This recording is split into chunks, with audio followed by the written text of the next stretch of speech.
It was my stepmother, driven by my father's hand, who made me leave the house where I grew up, saying I was a bad influence on her children. 3 years after that happened, when she attempted to use the place to get money, she found out who was truly the owner. What occurred to me 3 years ago is still hard for me to understand. It may sound unbelievable, but I assure you, it's the truth. My name is David, I'm 25 now, and I still find it hard to accept that my own father kicked me out of my home as a child without any warning, all due to my stepmother's fabrications. And the surprises didn't end there. The huge surprise that followed, even at the time, I didn't know that I, in reality, owned the house all along. You won't believe the way everything finally unfolded. Let me start from the beginning. Life was pretty good growing up. My dad, Wyatt, was consistently there for me. My mom died when I was young, and I depended heavily on my dad. But when I hit around 15, he married Nora. To begin with, I thought it was okay. I mean, I wasn't ecstatic, but Nora seemed pleasant enough. She had 2 kids, Lily and Riley, who were a few years younger than me. The truth is, we never connected, but we weren't at odds either. I made an effort to get along with them. We had our moments, but that's just what a family does, right? The issue is, as time passed, I started observing little things about Nora. She wasn't the easiest person to cohabitate with. She was controlling in unusual ways, always making sly remarks when she thought no one was watching. My stepmother frequently commented on how I acted, often implying I was excessively boyish or too self-reliant. This made me feel like I had to be super careful with her. To be truthful, I didn't believe it was a major problem. I assumed it was simply her being a stepmother, trying to learn how to deal with a kid who wasn't hers. After all, I wasn't perfect. I was a teenager with a bit of an attitude. However, I never anticipated things would escalate the way they did. This is the part I still find astonishing. I arrived home from work at my job one day and the house felt strange. I entered and it was unusually quiet. I thought my dad and Nora were just in their bedroom or somewhere, but then I noticed it. My belongings, clothes, and everything were all boxed up. I remember standing there, stunned, thinking I must have misunderstood. Then my dad, Wyatt, emerged from the living room. I questioned him about the situation and he simply told me to leave. There was no emotion, no explanation. He simply stated, "It's time for you to go." Nora stood behind him with a strange expression on her face as though she expected a reaction from me. I was honestly at a loss for words. I didn't even know what to say. It wasn't as though I'd done something wrong or was in trouble with the law. I hadn't even been skipping school. I was just trying to navigate life like everyone else. But my own father was telling me to leave the place. I called home as if it was trivial. And Nora was just watching, doing nothing. He didn't say anything. When I pressed him, Wyatt told me I had been a negative influence on Lily and Riley. He said I was creating too much stress in the household. It would be best if I just went away for everyone's sake. I was stunned by what I was hearing. A bad influence? What did that even mean? I'd always tried my best to be friendly with Lily and Riley, even though they weren't the easiest people to deal with. Maybe they didn't care for me because I was their stepfather's child and they were resentful. I never intended to hurt them, though. And before I could even defend myself, my dad instructed me to gather my belongings and leave. That was the end of it. There were no details. He didn't even try to tell me why things had changed. Just leave. That's how it all unfolded. At 22, I was thrown out of my home, left to figure out what on earth I was supposed to do. There was no advance notice. No conversation, just kicked out. I'll never forget that feeling. My life was completely upended in a matter of moments. It was mortifying. I didn't have anywhere to go. I ended up staying at a few friends' houses, barely scraping by. But all I could focus on was my dad. How could he do that to me? How could he just believe Nora without giving me the chance to talk? It seemed like he didn't care at all. Initially, I considered the possibility it was all a mistake. Perhaps Nora had whispered something to him, and he wasn't grasping the whole story. But as time passed, I understood this wasn't just a simple misunderstanding. It was a fleeting moment of weakness on his part. That's what he chose to do. He took her side. He trusted her even when she painted me as the issue. I no longer knew who my own father was, but even that wasn't the most painful part. No, what truly cut me deep was discovering what Nora had been up to secretly. Several months after I started to feel like I was recovering, I learned that Nora had been telling people the house belonged to her. She claimed Wyatt had gifted her the house and they were planning to sell it to ensure their financial future. I was completely stunned when I learned that. The house, the place where I grew up. The house our family had owned for generations. She was acting like it was hers to garner attention, to gain sympathy, to make herself seem like the victim. But why? Why would she fabricate something like that? Then something happened that totally flipped everything upside down. The house wasn't even in my dad's name. It was in mine. I was completely unaware of this at the time, but as I was looking through old documents for some paperwork, I came across the deed. Apparently, my dad had transferred ownership to me years ago during a tough financial period. It was supposed to shield it from creditors, but for some reason, he never told me. I'd been the rightful owner of the house the entire time. Can you picture the emotions that surged through me when I realized this? I got kicked out of my own home, forced to leave with nothing, yet it had always been mine. That house all along was mine. Honestly, I still don't know how to feel. I felt a strong urge to face my dad, but another part of me just wanted to disappear, leaving it all behind. I was furious, wounded, and felt completely stabbed in the back. My own father hadn't shared this with me, and Nora had acted like it was her own. Initially, I was completely lost as to what to do with this new information. It was just too much to take in.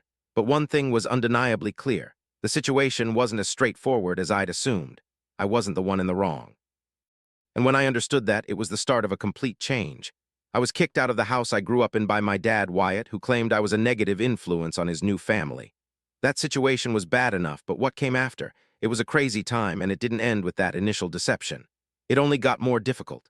The first several months after being kicked out were a blur of bewilderment. I was 22, and all of a sudden, I had nowhere to live. I wasn't exactly loaded, so I was bouncing from friend's place to friend's place. I wasn't completely without a roof over my head, but it felt like I had no place to belong. I really hadn't prepared for anything like this.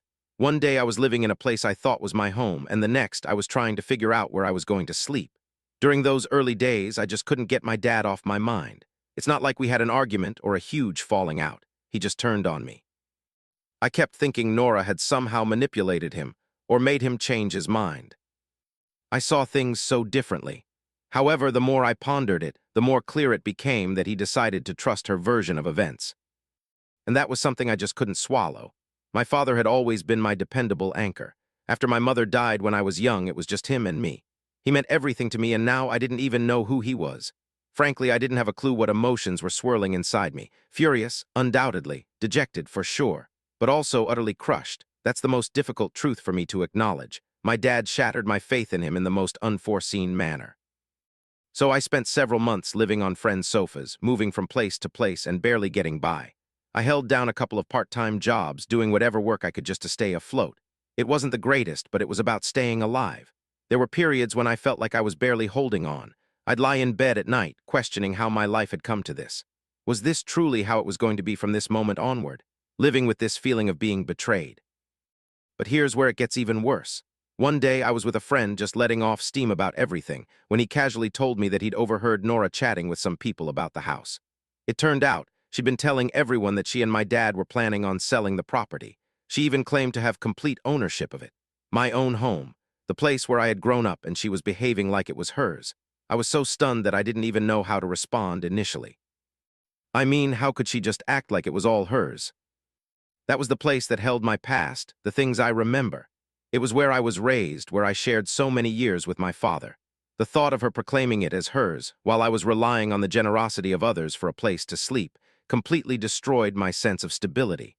But believe me, it became more disheartening. A couple of weeks afterward, I unexpectedly met a former neighbor during a walk in the area. They mentioned that they had overheard Nora discussing plans to utilize the house to secure financing. She was reportedly planning to leverage it as security for some type of personal funds. I felt a sickening sensation wash over me when I heard that. She was using my childhood home, a place I had always found comfort and safety, to try and obtain cash. I can't deny it. In that instant, something inside me broke. I was filled with rage.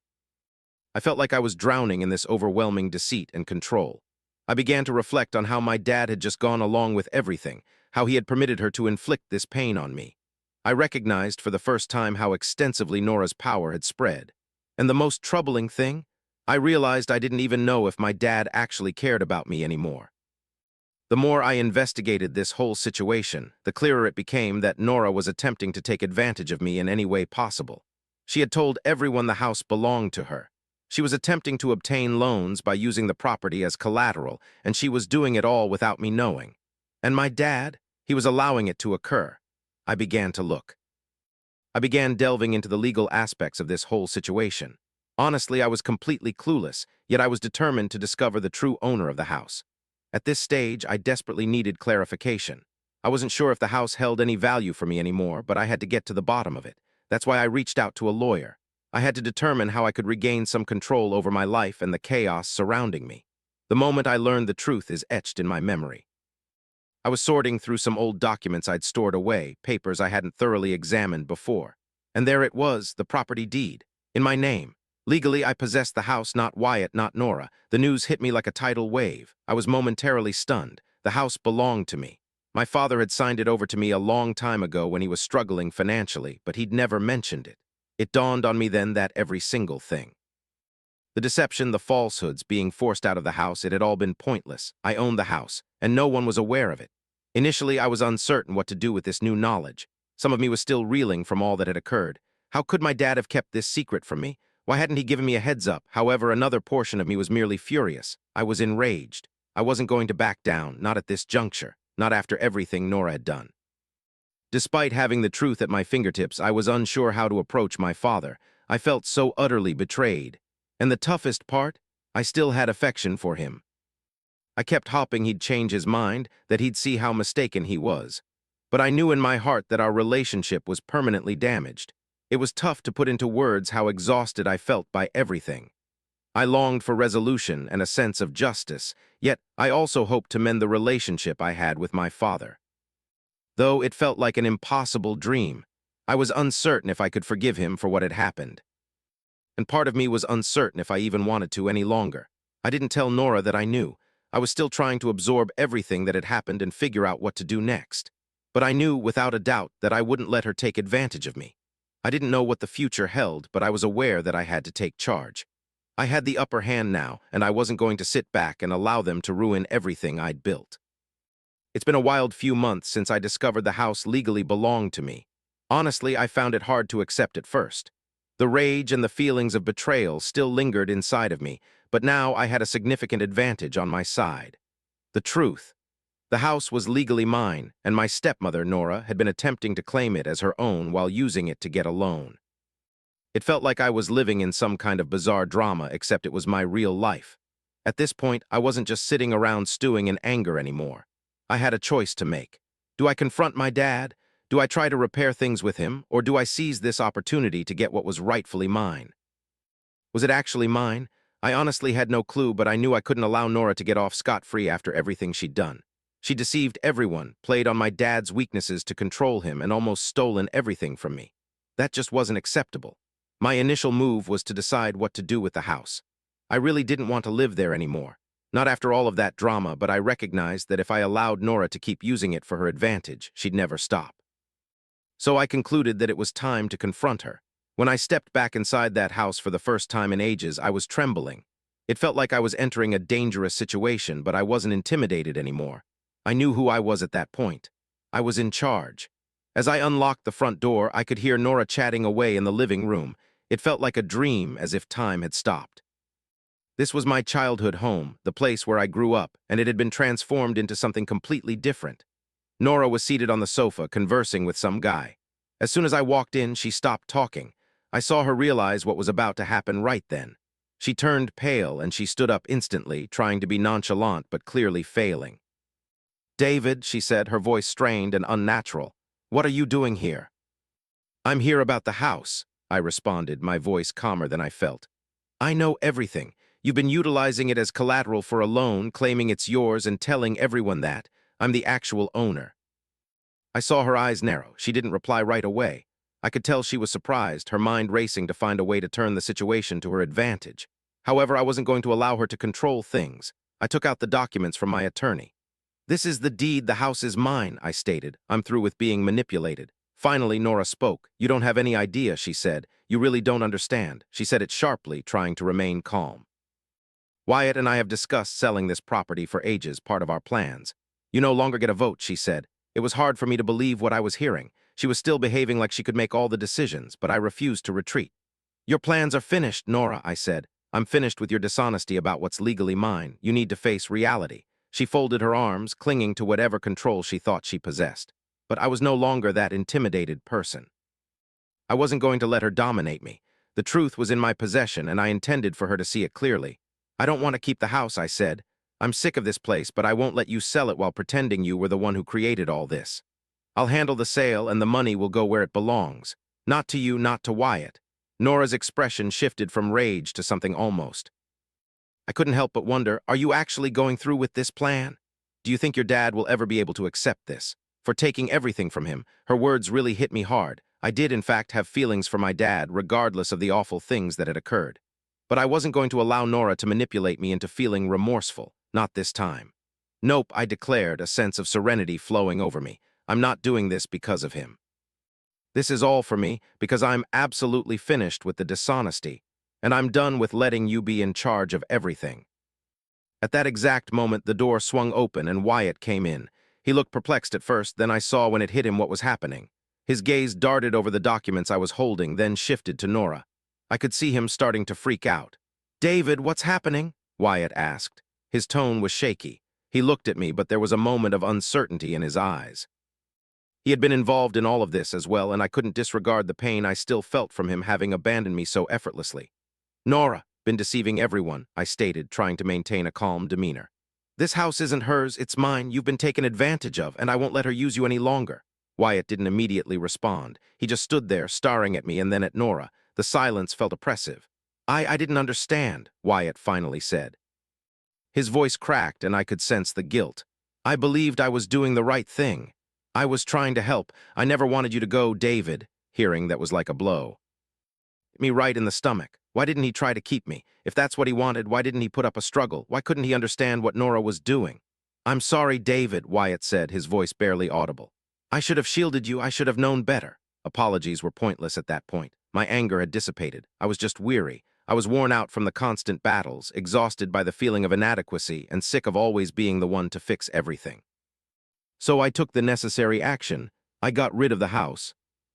It wasn't really about the cash for me. It wasn't even about the property itself. It was all about ending this part of my life and starting over. I sold it to a builder and the payment was substantial. However, I didn't hang on to any of it. I ensured that the funds were put into a trust, one that would benefit me and only me. Neither Wyatt nor Nora would get any of it. I refused to allow them to gain anything from the pain they caused me.